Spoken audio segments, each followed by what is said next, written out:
Hey guys, welcome back to the Digital Pen Pals podcast. I'm your host, Zach Schertz, artist and also content creator. And I'm here today with a very special guest that I've been very excited to be able to talk to, Stephanie. How you doing, Stephanie? Hi, thank you for having me. Of course. So, Stephanie, I have been a admirer of your work for, I feel like it's been a while, but um, honestly, it's probably hasn't been that long. But I feel like every time I come across your work, I'm just amazed and in love with it. Could you tell everybody what you do as an artist? Oh, sure. Again, thank you so much. That means a lot. But yeah, I am. I go by the name Dossie or Daisy online. If you've never seen my stuff before, I'm primarily an animal artist. And I do traditional art. Most of the time, it's watercolors, but I do use other materials as well. Um, and yeah. That's awesome. Yeah. For those of you who don't know, you should go check out her artwork. I'll link it down below. But yeah, she's a phenomenal animal artist or whatever definition that might be. But really good stuff, really interesting. I think that's what like for me when I came across it, just the pop of colors were really nice. Um, like it was kind of like a nice balance between like being super saturated, but also kind of like semi muted. I don't know if not, even know if that makes sense, but uh, just the colors are really great, and the fact that it's traditional medium is just amazing to me. I think that's why I love it so much more, um, because just there's so much digital in the world. It's just nice to see some traditional skills being used. I think that's so funny because I think my favorite colors I really like the pastel colors and I which I always think is really funny because I keep going back. I think like you t said to the more saturated stuff and I don't mean to, it just happens. Yeah. And No, so that's all right. I mean, like it just reflects your mood, like whatever you're feeling. We use yeah. colors in different ways depending how we feel. Yeah, so but if yeah, if people have never seen my stuff before, the funny thing is I've only been doing traditional art for I don't even think it's been 2 years yet. However long I've had What? my TikTok. Yeah, I'm actually brand new to traditional art. Well, that's crazy. So where did this all start for you then? I guess we kind of should wind back a little bit on your backstory. Oh gosh, how long do you have? Oh, I'm so glad as we're long as you talking have, about myself. honestly.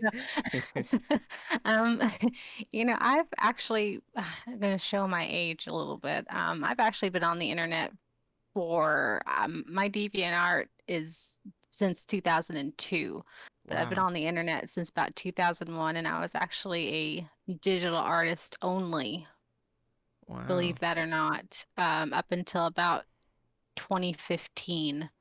And I took a hiatus up until around when the corona hit. I decided to start painting again. Um, I didn't start painting because of the corona, it just happened at the same time. But since I had effectively, I guess, killed off all of my user base by taking a hiatus, I decided I'm gonna go back and do the thing I was afraid of. I really wanted to be a traditional artist when I was younger. But it's scary. I don't know if you've ever flip-flopped medium Yeah. before, but it's almost like you get stuck in a box. And I was so used to doing digital all the time. I'm sorry if you hear my dog growling behind me. She's playing with a ball. Um, That's all right. I have dogs if too. you've ever, yeah, if you've ever gotten stuck, like drawing like with one specific medium, it gets really scary to switch to something else. So since I decided I didn't have any more viewers or followers, I was starting from zero. I just decided I'm gonna try and do traditional art. Seemed like I think that Himi gouache set came out and was all the rage on the internet, and I wanted to try it, and I think that's what sparked the whole thing, to be honest with you. Interesting. So you primarily are a digital artist from before, but Mm-hmm. Did you have any like traditional skills? Like, because it seems like you really know what you're doing. Because I mean, I've taken classes. Like, if you don't know, I went to college for illustration and art, and like I took watercolor and other classes like that, and explore mediums, and like you really have to kind of know what you're doing when you sit down and plan out a piece of work. Is that something that you were you trained in it or anything? No, I mean, I guess not really. Yeah, I was primarily digital art all of those years. I still actually have my old Intuos Wacom tablets that I used, and I used a desktop computer. Now, I did go to school for art. I do actually have an associate's degree, but I never used it. And outside of your traditional college classes, where they make you do like charcoal and life studies, I never took a specific class in any sort of paint. Um, my I was pretty limited. I grew up at a pretty large family and we didn't have a ton of money. And way back then, the internet was a lot different. These days you can get on YouTube or you can just Google how to use art supplies, or people post their art hauls and their art tutorials all the time. And way back when, people didn't really do that. There wasn't any means to do that. So I didn't know a whole lot about art supplies. Mm-hmm. Back then, my parents certainly didn't in order to buy me anything for Christmas. So outside of knowing that like Copic markers existed and Copics and Prismacolors were a thing, yeah, I didn't really have any experience in watercolors. I didn't have any experience in gouache. This has purely been something that I've been teaching myself over these past 1.5 to 2 years. Um, and so I think a little bit some stuff in digital kind of transfers over. Mm-hmm. Maybe the way that I did things digitally, my preferred way of doing things. But it is completely different. There's no back button. There's no Control Z when you're doing traditional art.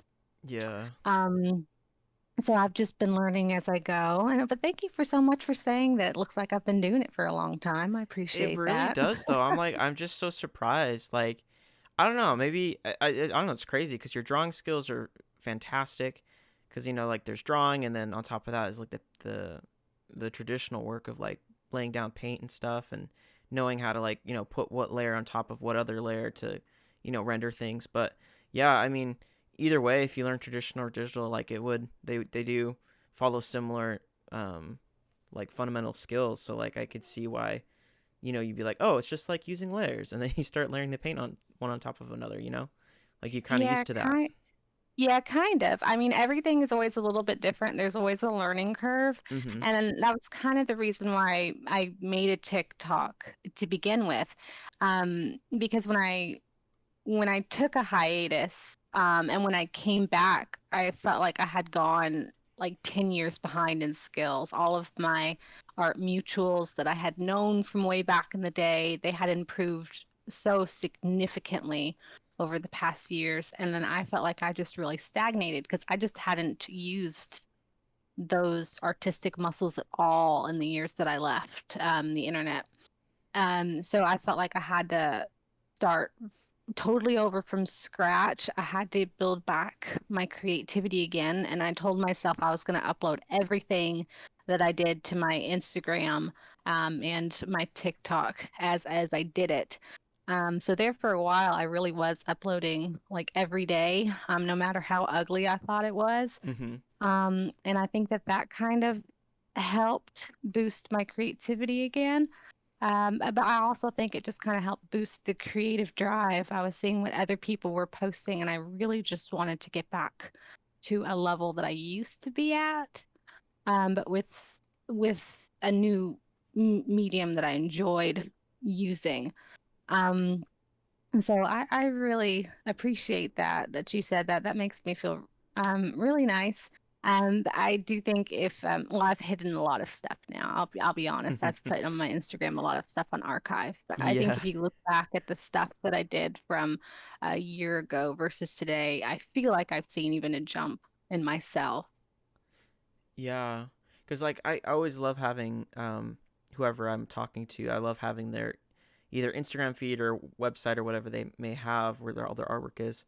And yeah, just like scrolling through it is just it's cool. Like it's like it's kind of weird because like as an artist you kind of see yourself like improving, um, Hmm. which I definitely do see like overall in general. But you know, honestly, they're all really really good, and I don't know, it's just kind of crazy. Yeah, I definitely see you kind of like find, you know, because I could see you experimenting with different things, and you eventually kind of Hmm. find like, oh yeah, this is like really what I want to do, and you've like really stuck to that recently, and that's been awesome. Yeah, I've managed to find like a pattern almost. And yeah, every once in a while I'll do that to myself. I'll be in the middle of painting and I'll be like, I feel like I'm evolving into something else, which is kind of a really cool thing to experience. Um, but I'm not really sure. I don't really know where I'm gonna go. I'm kind of excited to see what it's gonna look like a year from now, Yeah, you know. So, and I think that kind of drives me to keep going. I just want to see what I'm going to be able to do here in the next few months. right. Yeah. So, Well, and I find it really interesting that you do because since you're primarily like an animal artist, I think it's really cool that you do a lot of like you know fan arts of Lion King and such, and other Disney movies. So like, um, I don't know. I almost like wish the Lion King looked like this. You know what I mean? Like just man, this style would be so cool if like it would just heighten the animation a little bit even more. You know? Um, is so I'm assuming Disney for you would be a big inspiration, or is it just something that you just love?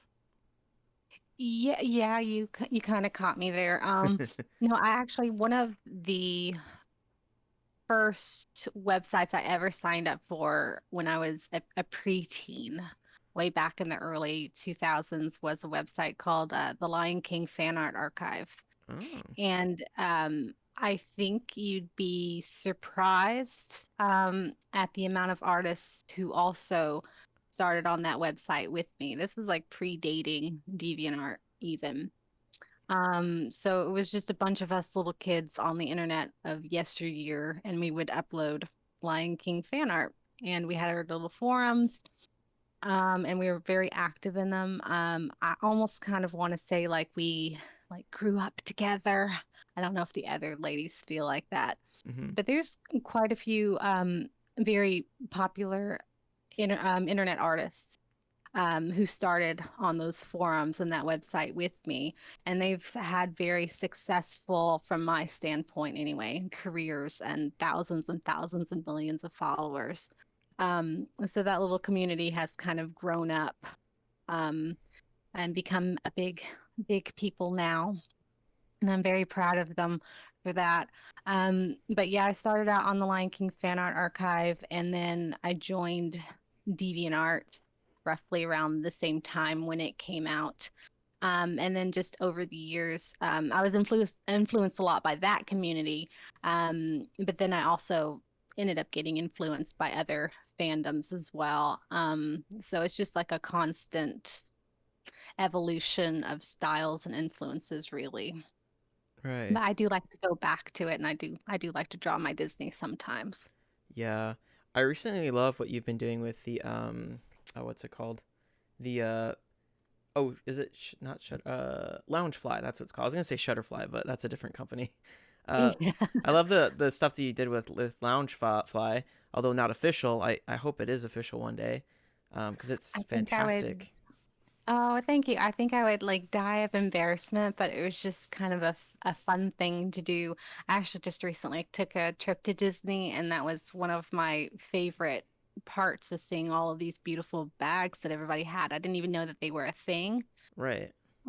Yeah, I had no idea until I started seeing all these really pretty bags, and I just had to get one, and then I wanted to try and design them on my own. That's So so cool. that would be something fun to do in the future. Oh yeah. And they have a lot of other things besides Disney as well. So if you're like, I purchased an Appa bag from Avatar: The Oh, I Last saw Airbender. that. Yeah, That was I'm awesome. That's also a one of my really big favorite fan. fandoms. That one's one of my favorite fandoms as well. I love that show. That's so awesome.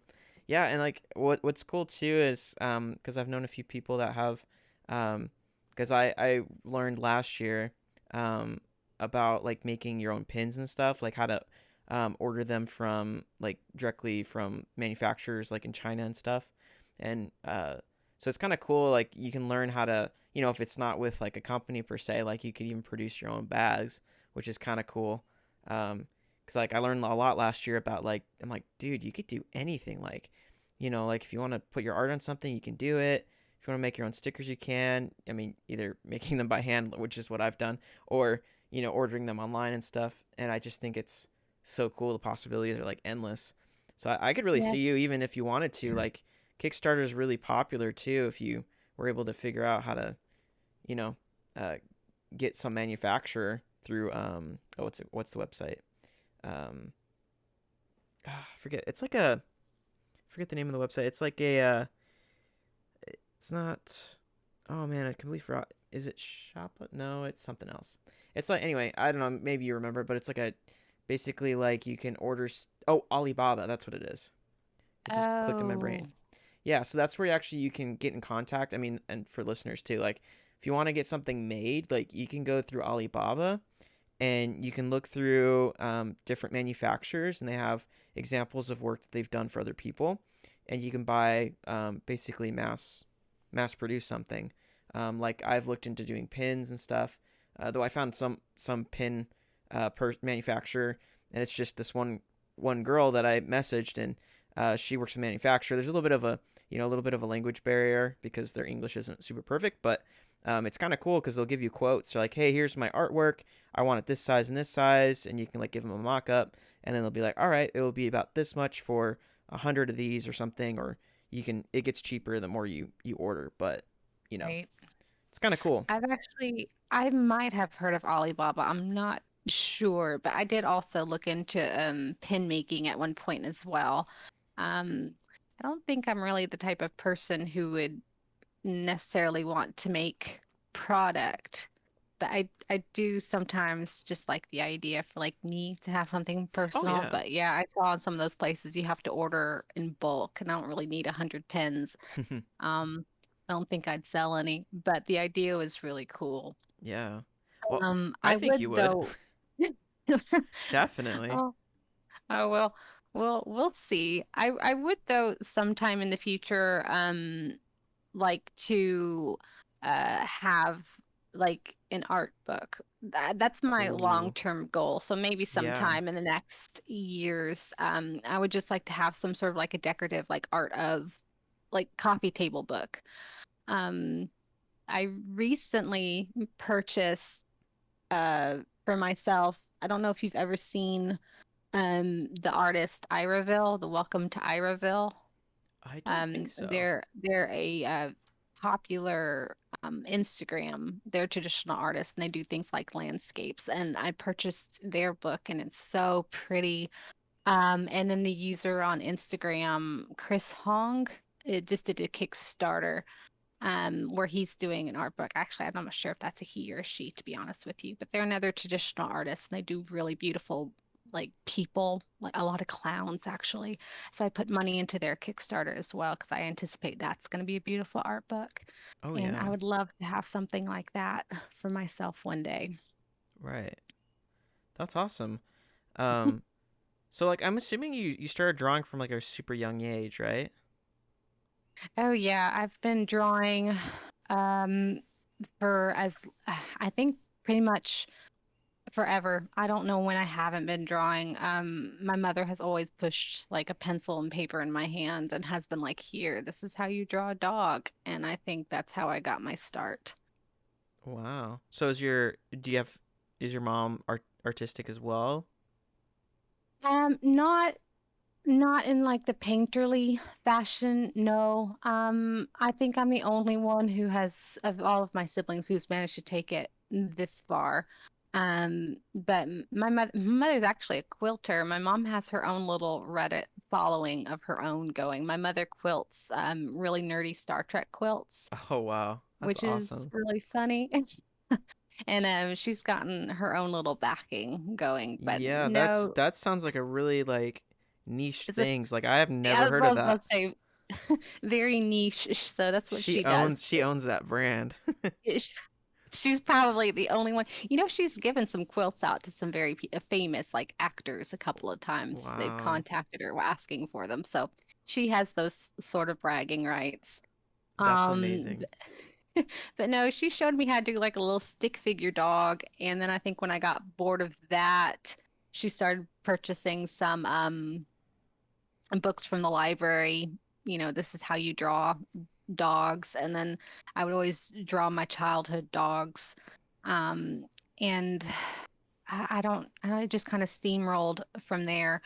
My father's probably the one who got me involved in digital art. Hmm. He bought me my very first knockoff Wacom tablet when I was maybe like 10 or 11. And we got a pirated version of Photoshop, Nice. and I used that version of Photoshop for a long, long time.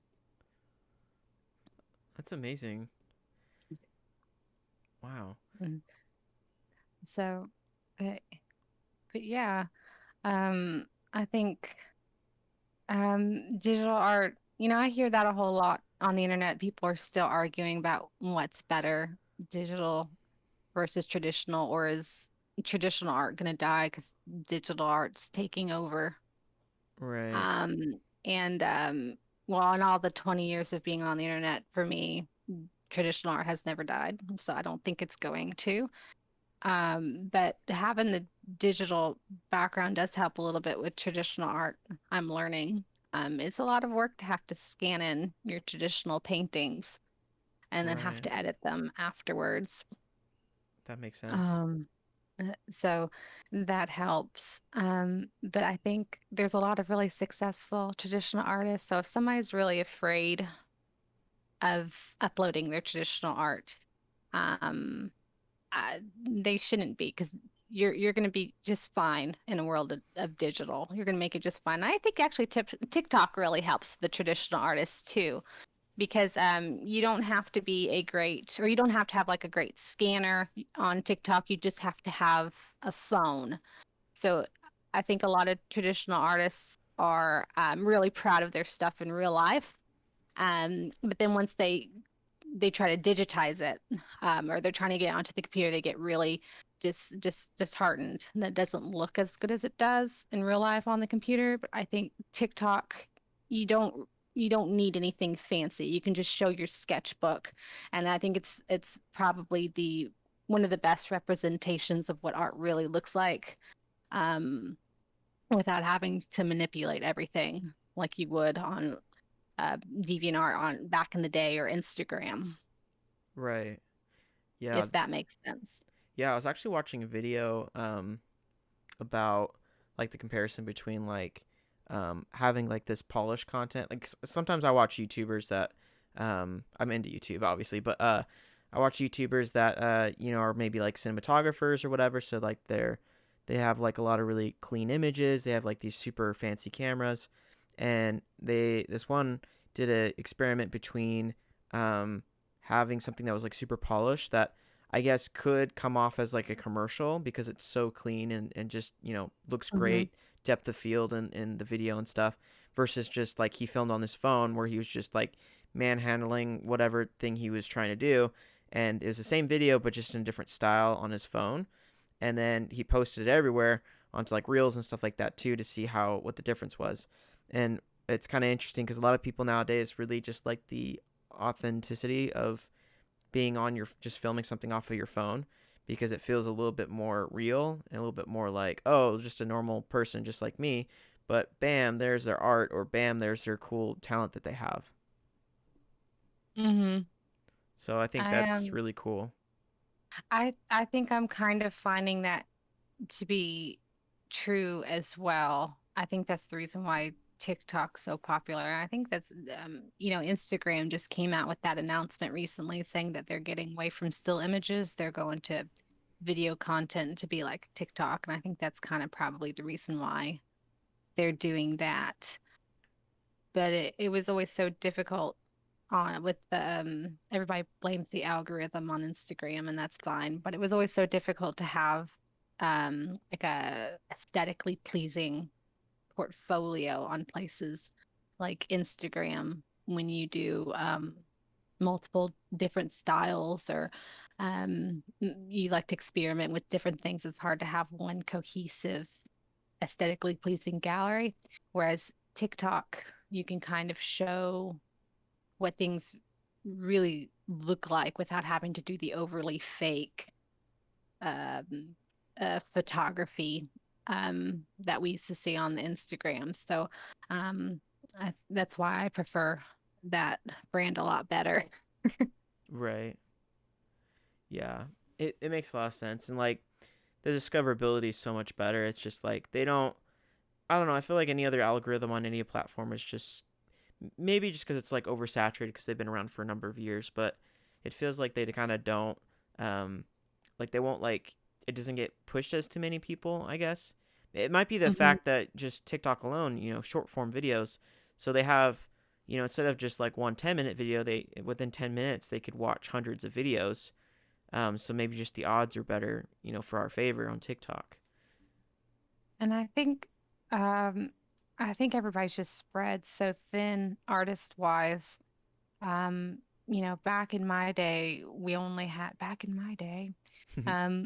had DeviantArt and then, Tumblr came out. And that was pretty much it. And then now you have Instagram, Twitter, TikTok, ArtStation, Artful just came out. There's so many different social medias. I think everybody's just spread so thin. Um, and I'm not sure. I guess TikTok is just more, I'm not sure. I don't know why everybody just goes to it. I guess it's just the new thing. I just feel like it has, yeah, just you reach out to a lot more people. And even non-artist people find you a lot easier on there than other places. Yeah, I I think it's also helpful, like at least to me, to be able to see these artists and because a lot of times like if I mean just traditionally how it used to be where it's like they're usually just on Instagram basically, right?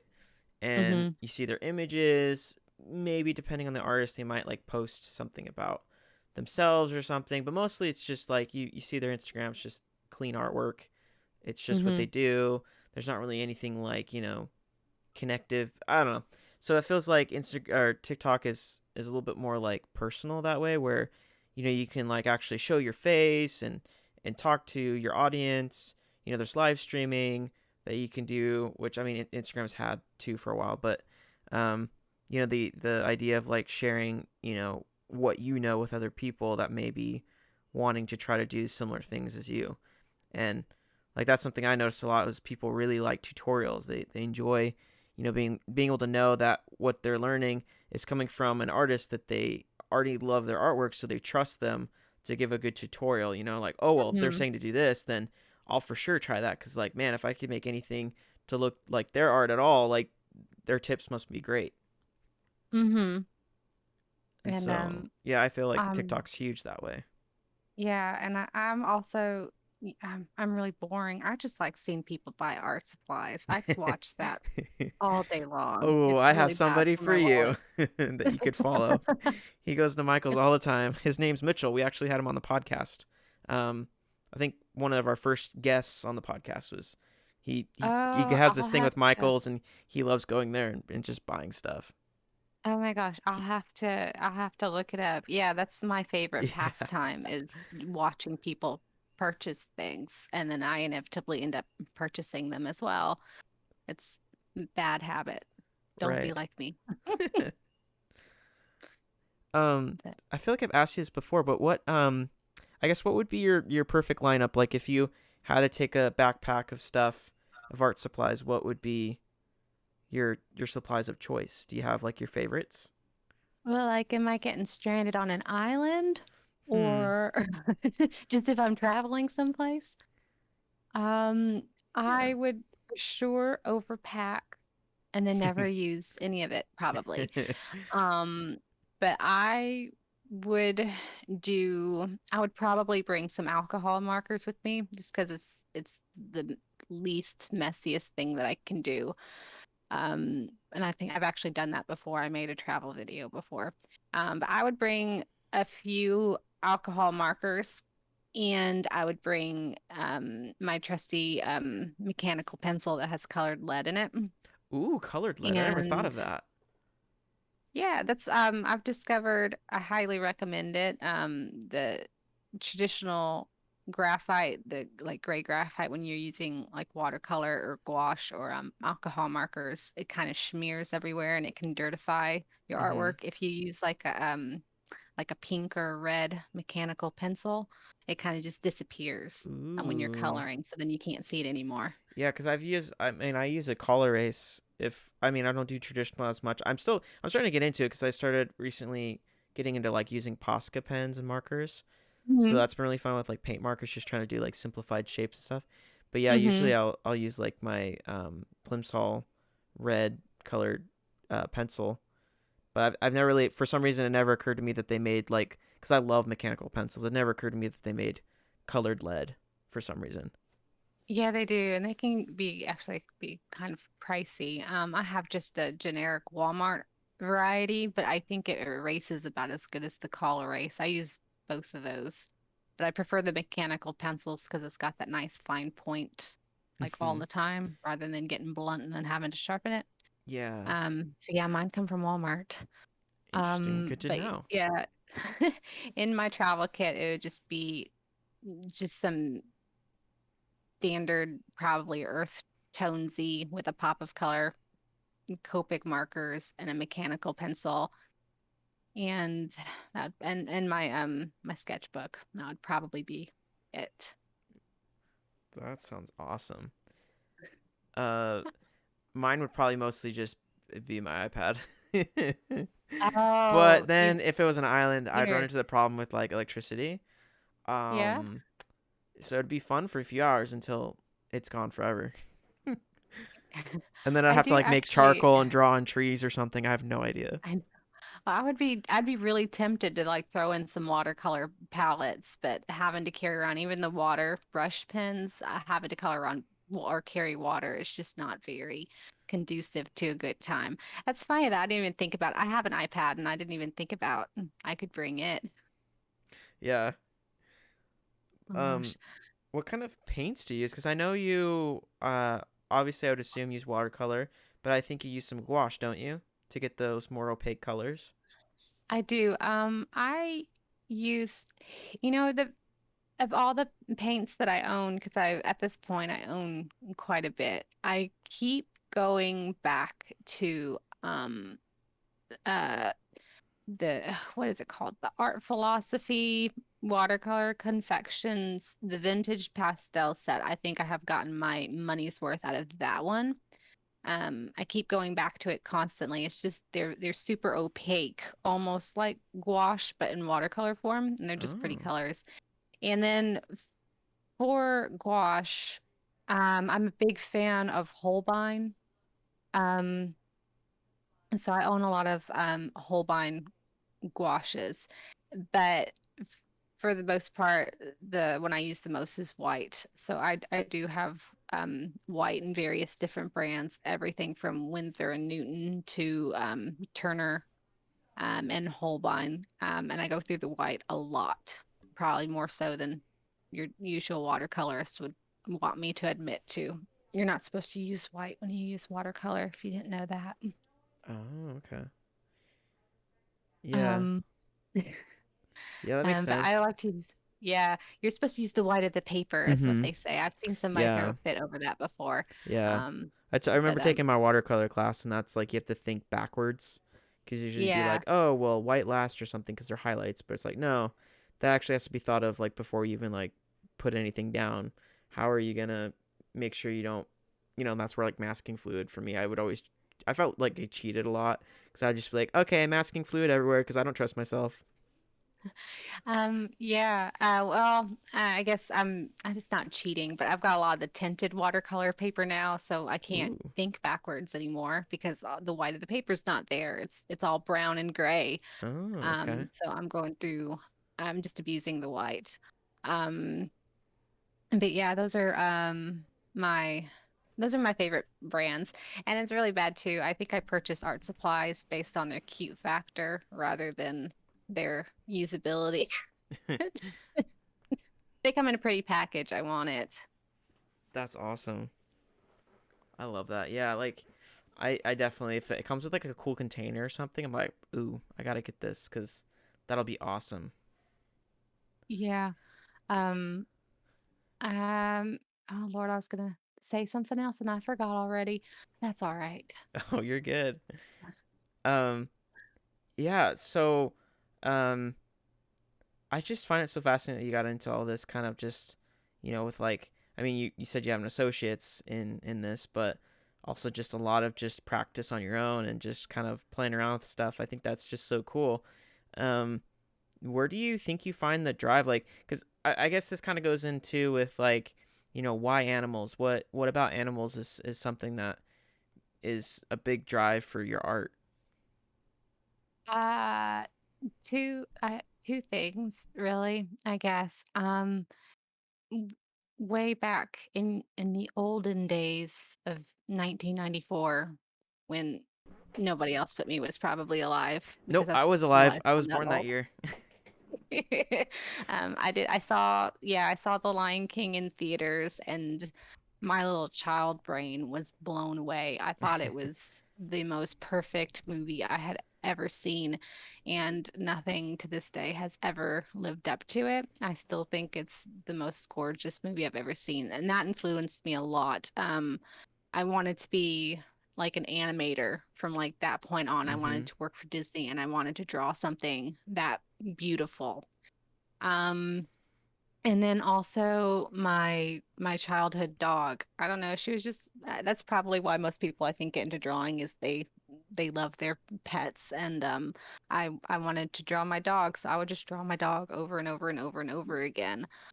Um, where the creativity came from was just the emergence of the internet. It's so bizarre to think how quickly the internet has come about and changed things. Because yeah, there was almost absolutely nothing that you could do on the internet. There was no search engines. There was nothing there besides a home screen, and then all of a sudden you have something like Elfwood. There was another website way back in the day called Side 7 before DeviantArt came out. And even those websites were very primitive. If you were you would submit art to them, but they were very not like what they are today. Um, and then when DeviantArt came out, it just kind of changed the face of the internet. And then you got to see how many other artists there were in the world. Um, and in some ways, the internet has been a fabulous thing. It hits that competitive drive in you. You see what everybody else is doing, and then you realize you want to do that too. Kind of like a So it just makes you want renaissance. to produce more. You want to keep up with those other people, especially if you make friends on the internet and you're all doing the same ish thing. You want to keep up with them. So just you just keep producing and producing and producing. And then just trying to be friendly as well. You interact with other users, and then you start drawing their characters, and you guys just all share amongst each other.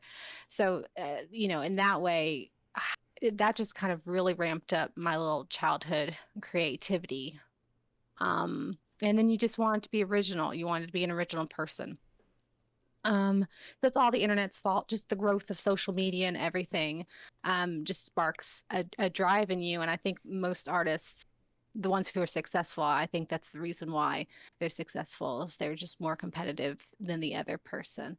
But at the same time, I see where the social media and everything can be harmful to people. I don't know if you ever like frequent forums on the internet for like art. And a lot of it these days is just really depressing stuff. Like I feel like I'm a terrible artist, I'm gonna quit. Or I'm really jealous of other artists, I think I'm gonna quit. And I think that's so sad. Because when I was growing up, I took a whole different way to it. It was that artist is amazing. I'm going to be like them, so I'm going to Mm-hmm. keep drawing. And these days, it's just the total opposite. I can't be like them. I'm going to quit. And I, it's just different. I think probably different modes of thought, maybe. Yeah. Yeah. I definitely agree with that. Like, I feel like, especially because, like, for me, because I'm trying to do, like, a little bit of everything. Obviously, because I'm doing the podcast and I'm trying to, like, do my own YouTube thing too. Besides art and trying to figure out how to include that too, because I'm like, I love art, but also I love doing this too. And trying to marry those two loves of mine. Loves of mine. There we go. I don't know. Uh, but yeah, like I get the stress of feeling like you're not good enough because I have lots of artist friends and I'm just like, man, you're so good. And then I always like compare my numbers with their numbers. I'm like, oh, I only have so many followers. Oh, I only got so many likes, and just it's just kind of sickening, kind of like what we do to ourselves when it should really just be, just for the love of art.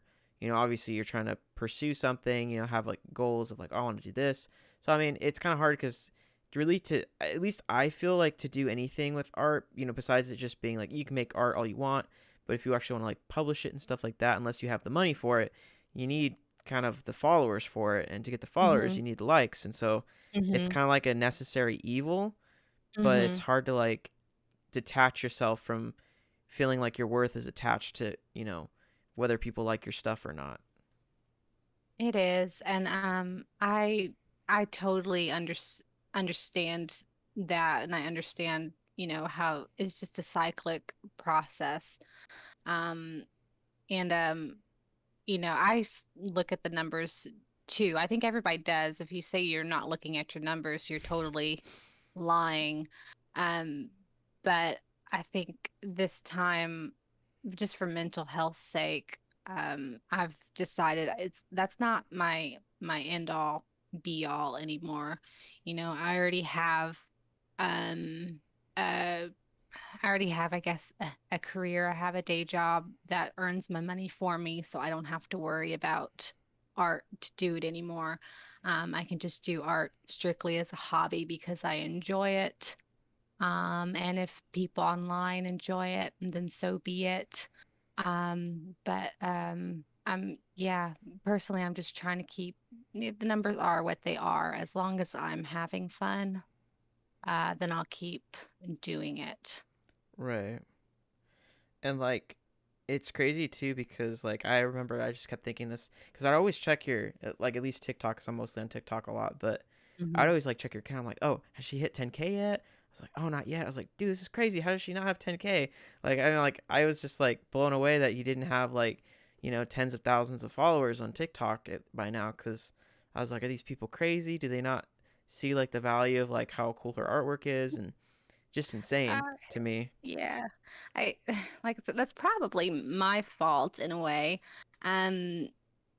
I don't feel like I interact with people that much on TikTok, and that's probably what I should do better is interact with people.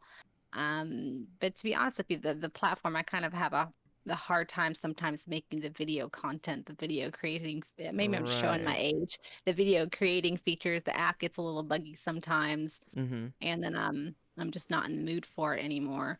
But yeah, when I took that hiatus for a few years, I just totally wiped my followers off the map unintentionally. So it's just starting over from zero. But maybe someday soon it'll go up there, but it is what it is. Yeah, I think you're well on your way. Like it's just like I don't know, I feel like you're on the verge of something. Something's about to happen. Um cuz like I Maybe think it'll be this that's podcast. yeah, this podcast will be your boost. Everyone who's listening, go follow her right now on all Right. the platforms. Show I her don't some know if I love, need give that some comments. stress. Uh Yeah. but The I think it's interesting too cuz like even that, like where I was like, "Oh man, she doesn't have as many followers as I feel like she deserves." But I think that's kind of the point. It proves the point where it's like, you can get a ton of followers for, like there's a lot of people that just make dumb content and they get popular for just one thing that's not really like doesn't take much effort. But us artists, like, we take it so personally because we're like, oh, I've spent hours on this, and then nothing, and then this other person points a camera at their face, does a stupid face or whatever, and then bam, there you go, millions of followers, and sometimes it doesn't reflect, like, just because you have a small number or a big number doesn't mean you're any more or less talented than anybody. It just sometimes just the dice rolls that way, and it sucks, but I don't know. It's weird. Yeah. And then also just because, you know, do try, I mean, I don't really do this much either. I should take my own advice, but even if you think that your artwork sucks, maybe just post it anyway. I feel Mm-hmm. like sometimes the artwork that's not my favorite has actually turned out to be a lot more popular than the artwork that I actually liked. The one that I was really proud of, Yeah. tends to flop. The ones that I'm not so proud of tends to do so much better. And that's kind of confusing. But, Yeah. don't take that personally either. Yeah, no, I totally get that. Like, that's something that I've been trying to get into more, is like just posting sketches even. Like, I'm like, okay, Hmm. just practice, like fill a little page today, post it. For a while I was doing like foreheads on like I'd make it Instagram size because I was already intending to like post on Instagram, but I would just like draw like 4 heads per page and just post it that day, just to practice and Hmm. see what kind of weird, crazy designs I could come up with. But um, yeah, like I think I did 2 things of fan art because like I just feel like I'm like, I need to do more fan art because that's what the people want, right? Plus it's fun. But Hmm. I did 2 fan art pieces for Loki, the series recently. I did one of Sylvie. If you don't know, that's like um, Yeah. Loki female version. Yeah. I did her, and I did this whole like, it was a digital painting, digital render, where I was like, I never go that detailed with most things. So for me, I was like kind of nervous about it because I'm still trying to get used to like rendering a little bit more with digitally, and so I was doing that, and I spent hours on it, posted it. It did pretty well, and then I posted another one where I was using Posca pens, and I just did like alligator the alligator version of Loki, Yes. and it was just really dumb, and like there's a lot of mistakes because it's like with Posca pens, it's traditional, so I couldn't fix anything. I was just like, oops, I guess that's how it is, and then it was just really just simple, derpy looking, just a cartoon. Posted it, and it got like probably double the likes that that other post did. And I was like, well, I quit. I'm like, all right, whatever. So I was like, I That's was so funny. happy with what I made first, and also with what I posted with the alligator Loki. But like, just it was interesting to see the difference. Where I was like, I'm proud of both of them, but it's Yeah. weird to see what people respond to. Yeah. I think some people just like a quick laugh. But, that's funny that you mentioned the alligator Loki because I'm actually in the process of drawing an alligator No, I Loki just too. realized that's an animal. Oh my gosh, that would be so cool. So, but mine's not fancy either. Mine was actually done on the iPad, and I just ran out of time. But yeah, I'll probably post on maybe not on TikTok, but on Twitter. I have a goofy little alligator Loki I Ooh, really really wanted to do because he was so cute.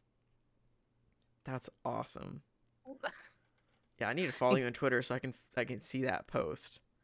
I'm super Gosh. stoked for that. That'd be cool. Uh, um, yeah, yeah. Um, but am I follow? Oh, I'm already following you. Okay, sorry, I had to check because I was like, if I don't do it now, I'll forget. But yeah, I'm already following you. Good. Uh, that's so cool. Yeah. So like, how do you think you've like evolved or like dealt with social media? Because I mean, it's like the necessary evil. How do you make sure that you keep making art, but without like getting burnt out of it?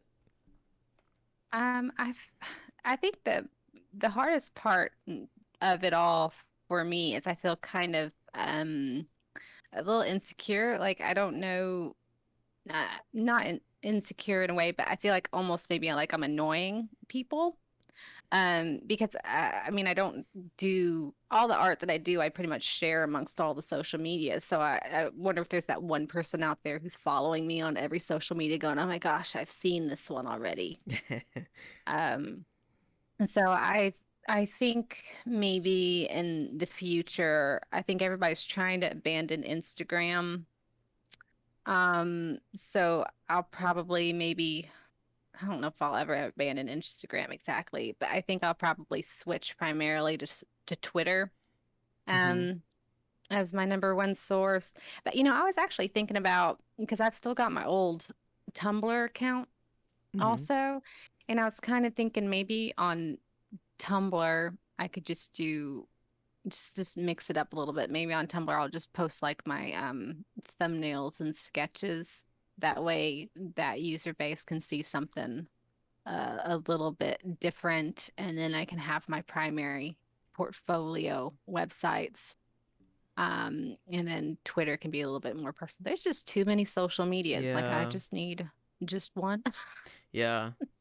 Like I think for me though, like with Instagram, because like at first I was like, oh, what's going on? And then kind of looked into it, and I kind of like, at least my formed opinion is like, eh, like people are freaking out, and it's like, what's funny is that Instagram's like, I mean, they can do things like, they added reels and stuff, like they can do things to their platform to physically change it, but Mm-hmm. you can't predict how the people are going to use it. You know what I mean? It's kind of like Mm-hmm. Vine. People did not predict what was about to happen when Vine started, Like they assume, Mm-hmm. oh well, people show like maybe short daily life stuff, but like people started doing sketches, sketch comedy, and all this sort of stuff, and it blew up. And I Right. feel like with Instagram, they can say all they want and put all the features in to like make you use, like they've done it recently where they've, you get the update and you're like, how do I add a photo? Where did they put that? Instead, where the Mm-hmm. add button for the photo was on the center of your screen, now it's the Yeah. reels, and then they're trying to force you to use it, but it's like you can't force a user to do anything. You can kind of try to push them with the user interface, but it's like we're going to use it how we want. So for me, like Instagram's still Instagram, like it's just maybe people will change, it depends on the users, but I just think any platform is whatever the users make it out to be. Yeah. And I just want um I just I don't know. I want to not alienate one group over another. Right. But there's just so many, and you know that there's another app coming out here soon too. At the moment, they're only on the Apple The App Store. iOS. It's yeah, there's a app. It's supposed to be the next up and coming thing. So I'm curious to see how that will come out, but it's called Bubble House, I guess. I Oh, don't know. Bubble Do House. I'm not promoting these people. I Oh just yeah, of heard course. It's about just it. something. It's an interesting Yeah, so talking point.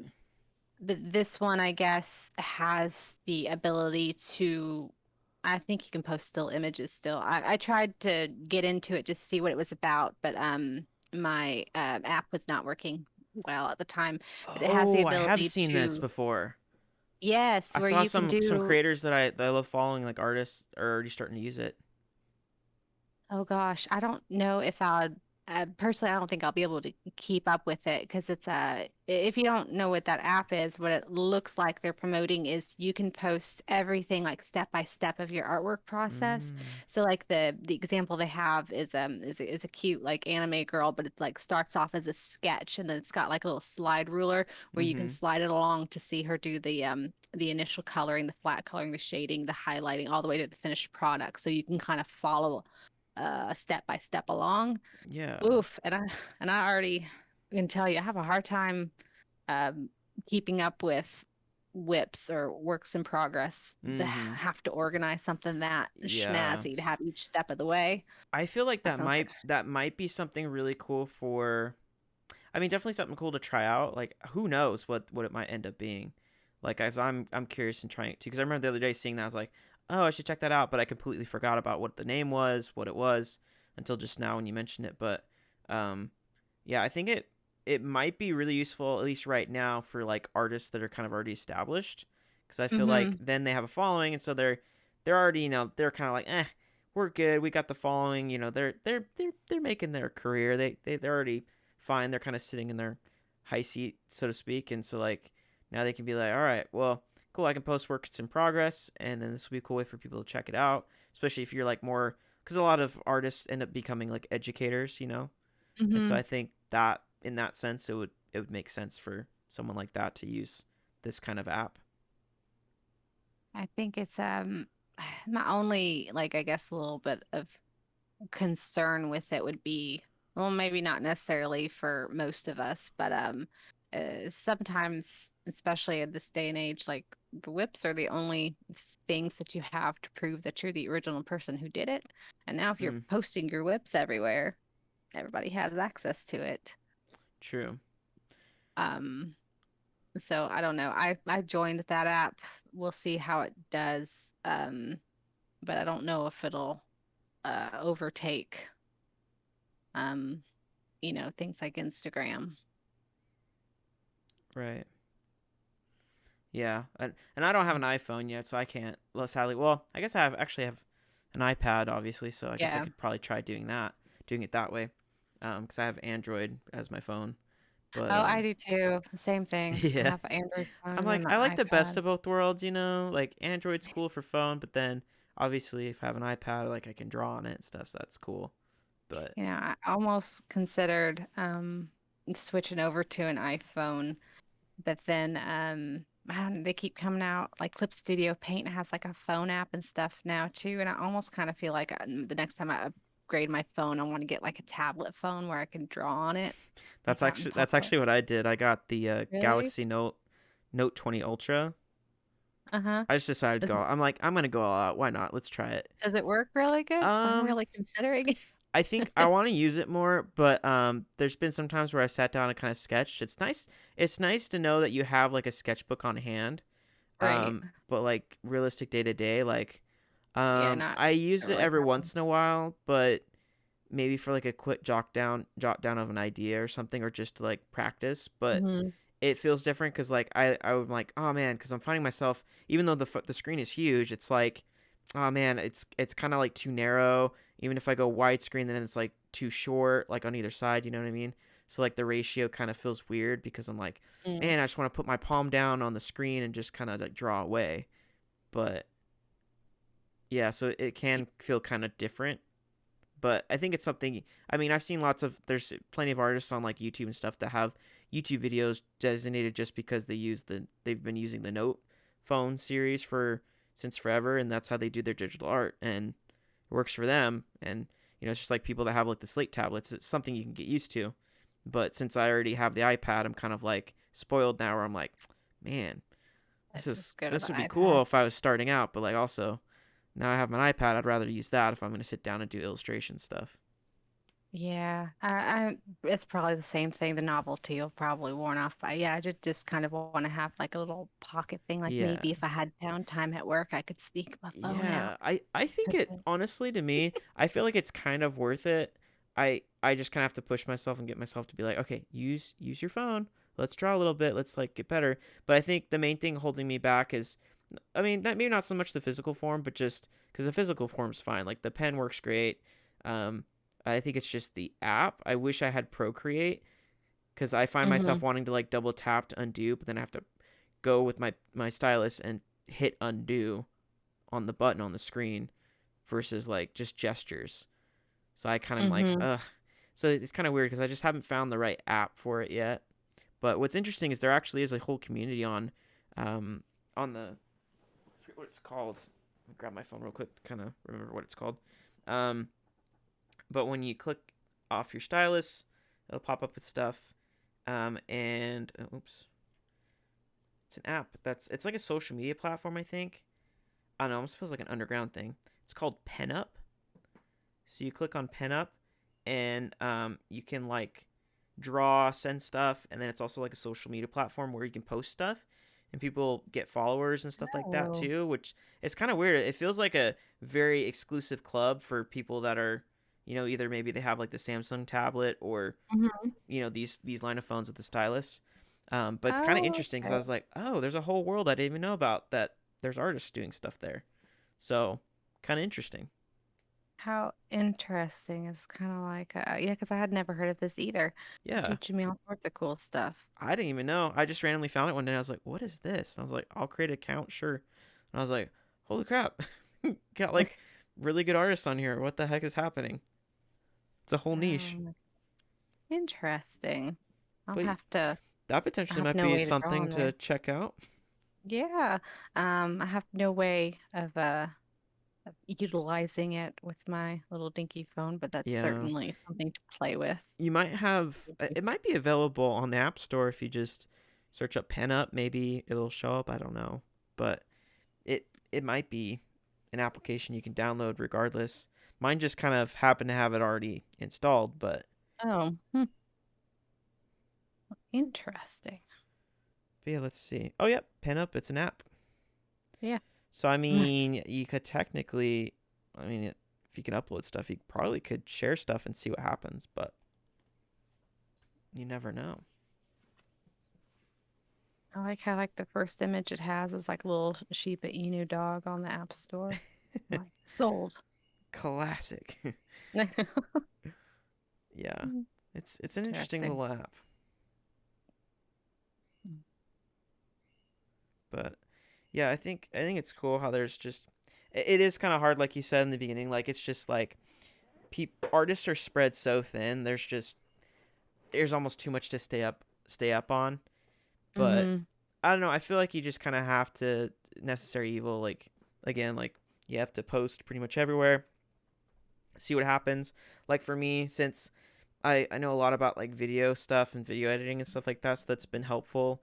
At least for me on TikTok, I feel like that's kind of what's helped me grow really fast. It's not really necessarily like the artwork, because my artwork definitely has like a long way from that I want to go with, but as like someone who's also an aspiring content creator as well on the side, like I feel like Mm-hmm. that's been helpful.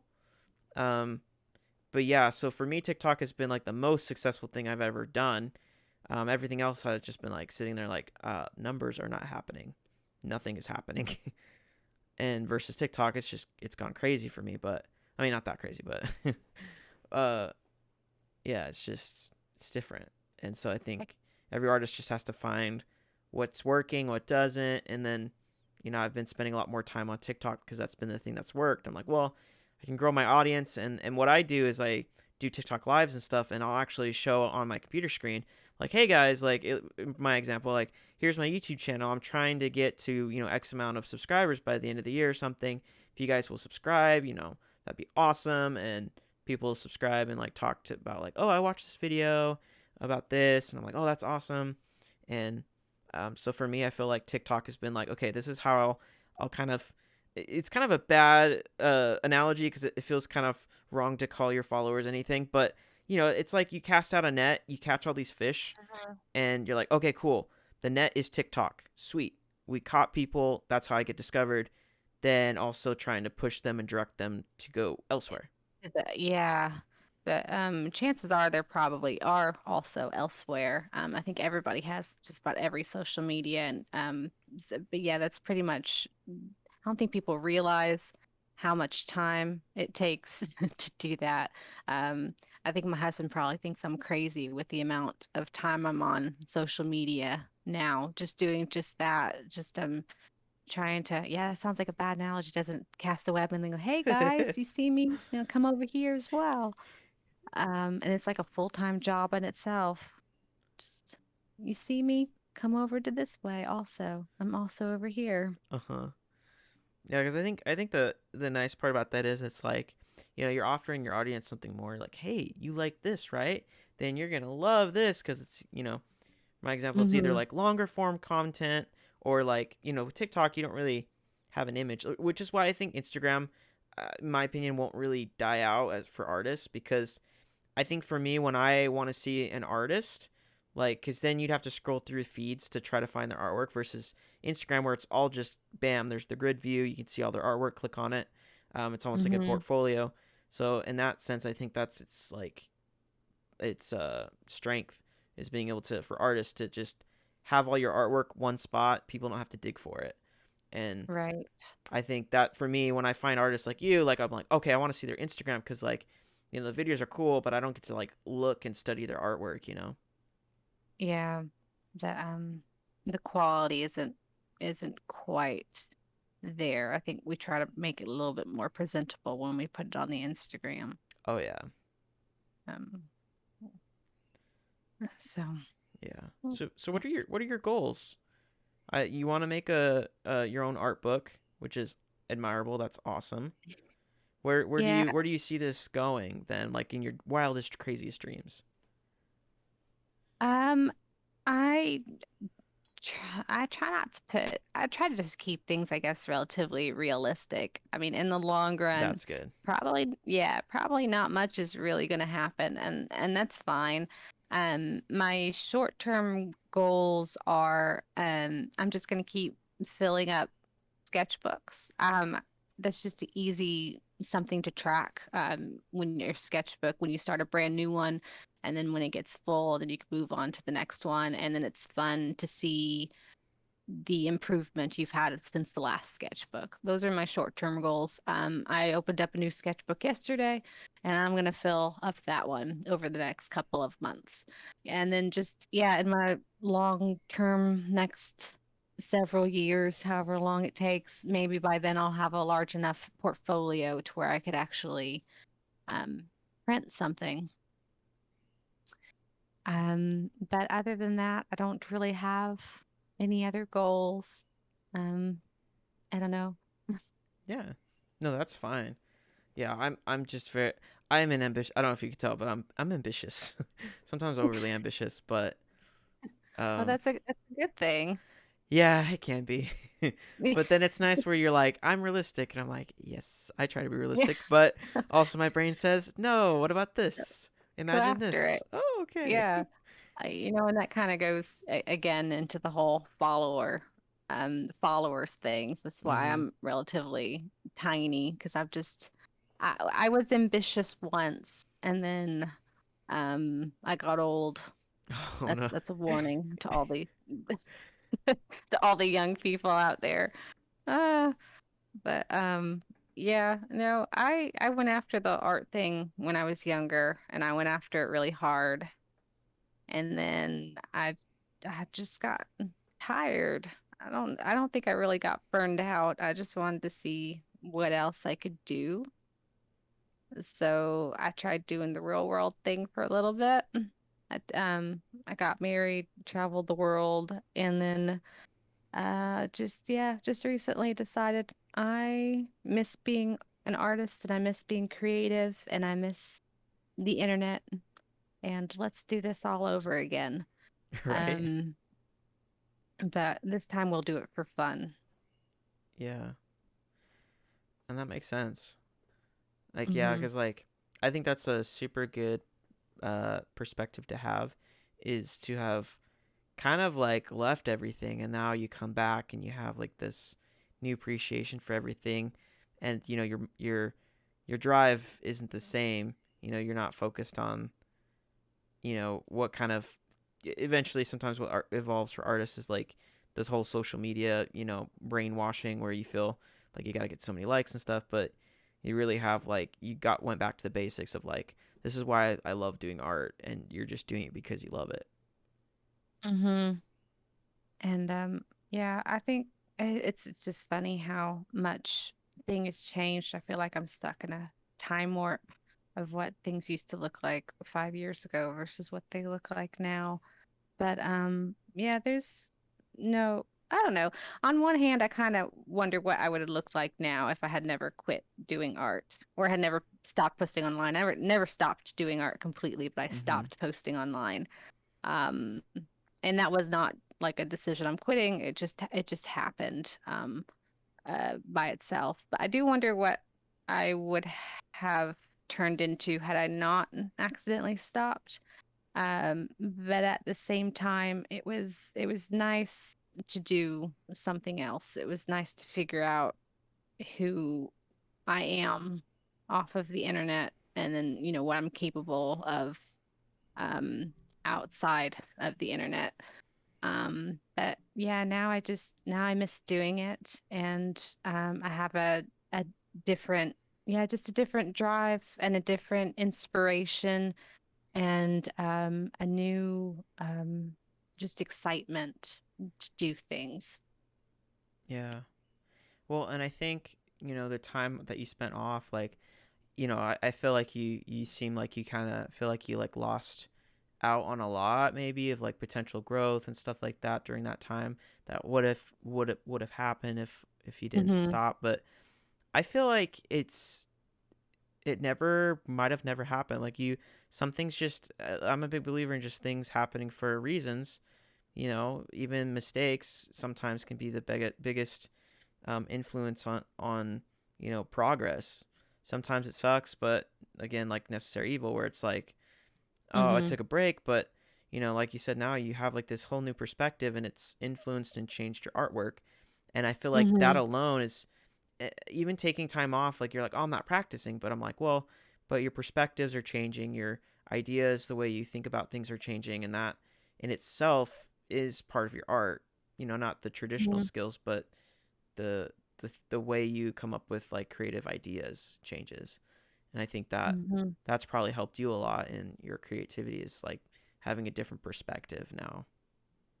Yeah, and I think it just breaking out of your the box. Just I mentioned it before, but I see this a lot, and I think younger artists too. They're just afraid to try something new. Maybe they're doing something that's really working for them, but they're afraid that they'll lose followers if they do something else.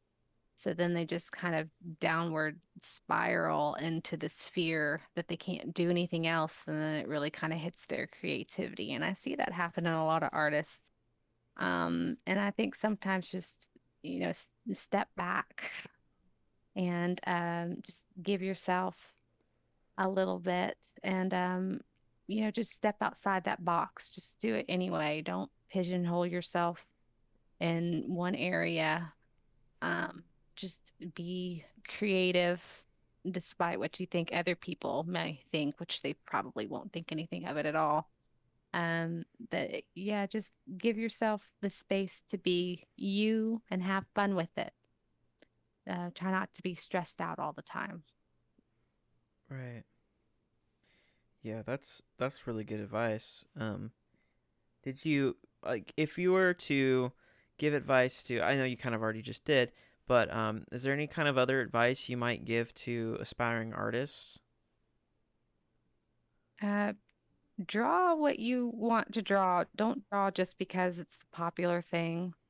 Don't just draw because maybe somebody said something negative about what you're interested in, and maybe that somehow hurt your confidence. Just draw it anyway. Your artwork's gonna look different in 10 years from now. Artwork evolves continuously. And if you started out um, drawing Dragon Ball Z fan art, if that's what makes you happy, then go for it.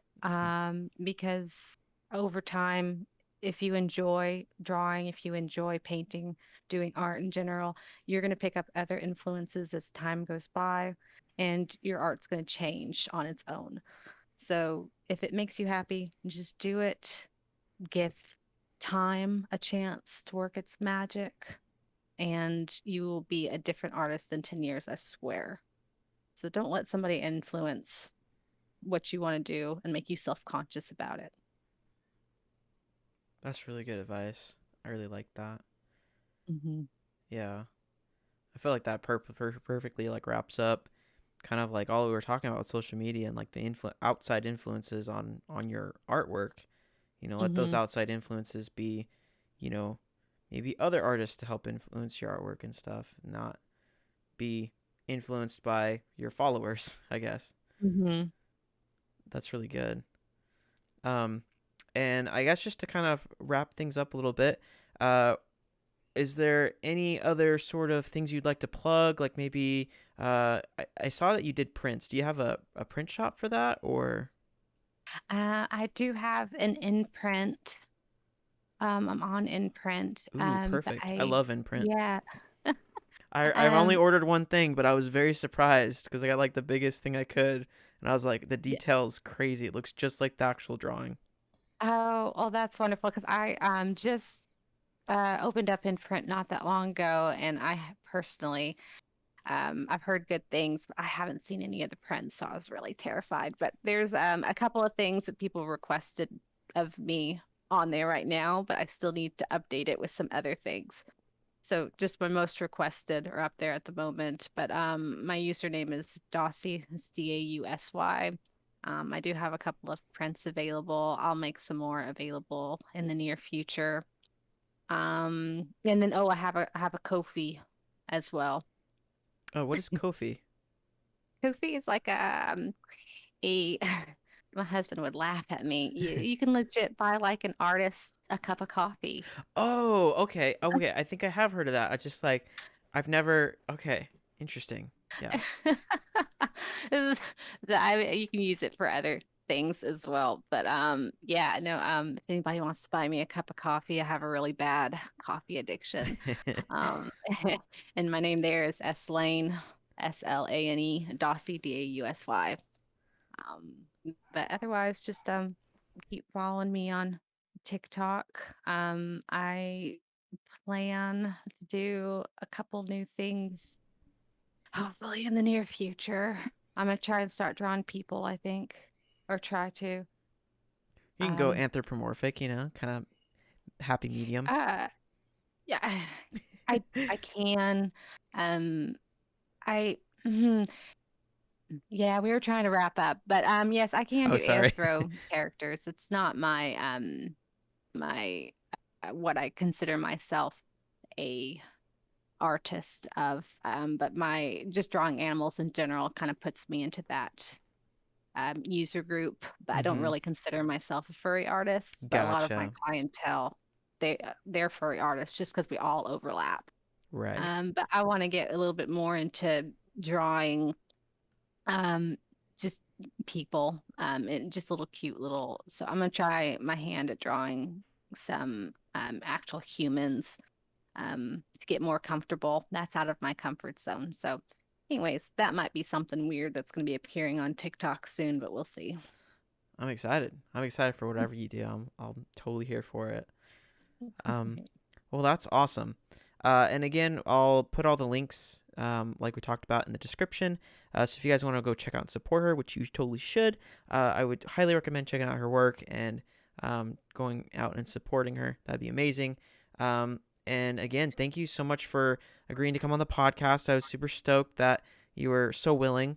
Sometimes I get nervous when I reach out to people because I'm like, they're so cool. I don't know if they'd be down for it or whatever, but just really grateful that you're able to come on and give us your hot take on your whole art journey. Yeah, and thank you again for having me. Of course, I'm subscribed to your YouTube now too, and I do look forward to. I know you're trying to get into like the video call, so I'm really looking forward to those as well. Oh yeah, yeah, yeah. It'll be really fun. I'm excited for the future of the podcast channel too, just to see. I don't know. It's all creative and it's fun to kind of add things and try new things, for Mm-hmm. sure. Well, awesome. Thank you again so much for coming on, and thank you guys for listening to this week's episode of Digital Pen Pals. Be sure to like and subscribe if you like what you see or hear or see. I don't know, either one. But we'll catch you guys next week.